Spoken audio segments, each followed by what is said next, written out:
Well, hi there, and welcome to the solfa Skyrocket. I've put this But the Pieces plan together to help you guys who are a little bit uncertain about solfa and how it could be used in piano and maybe even how to even use it, period.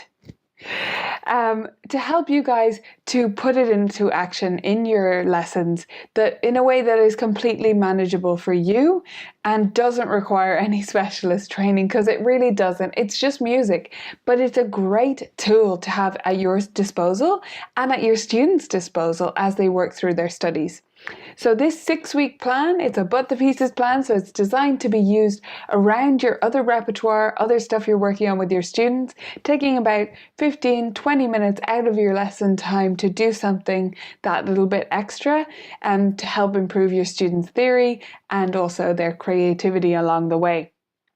So the solfa Skyrocket approaches solfa from several different angles. We're going to deal with singing in solfa, of course, using solfa for ear training, using solfa in terms of folk songs and singing folk songs and transposing, and also notation and sight singing as well. So it's kind of from all different angles. We're mostly focusing in on building up the pentatonic scale. That's do, re, mi, so, la.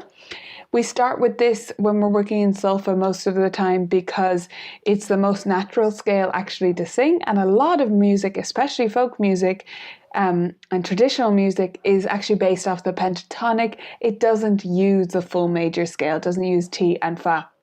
So building up to the pentatonic in the first place is the best course of action, and that's what we're aiming to do. And then from there you can fill in the major scale very easily with those semitones that you need for that. As we work through, if you have questions, please do ask them in the Facebook group or by emailing me, writing to me on the site in the chat box. I'd be happy to talk to you about any of this. Solfa was a thing that I wasn't taught particularly a lot growing up or anything like that. It's something I came to a little bit later. I knew of it and I had done a tiny bit, but I'd never used it in any formal way until my students were struggling with the sight singing portion of their piano exams. And through a bit of research, I discovered the system of solfa and decided to give that a go for teaching them sight singing, because I had gone through these tests myself and they're quite tricky. I mean, for non-singers, they actually are quite tricky, the sight singing tests.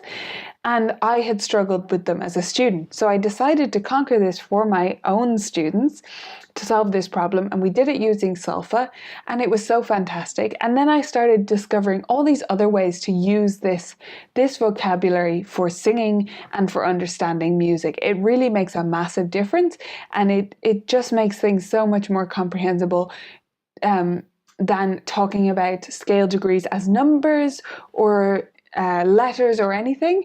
It's much more natural. And when you get into it, I promise you'll get addicted to it too. It's fantastic, and it's such a useful tool to have in your toolkit. So don't be afraid if you haven't used solfa before, and if you have, I hope this will provide you with a manageable framework for including it in your instrumental non-singing lessons, so that it's an integral part of your teaching, but it fits in with what you're already doing. So make sure to grab your solfa Skyrocket handbook, and we'll get started in the next video.